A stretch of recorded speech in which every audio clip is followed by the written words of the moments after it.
নমস্কার বন্ধুরা, এই যে আজকে আমি এক জায়গায় যাচ্ছি।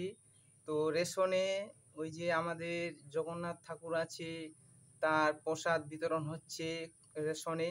তো সেখানে যাচ্ছি, তো তোমাদেরকে দেখাচ্ছি সেখানে কতগুলো লোক আমাদের রেশনের।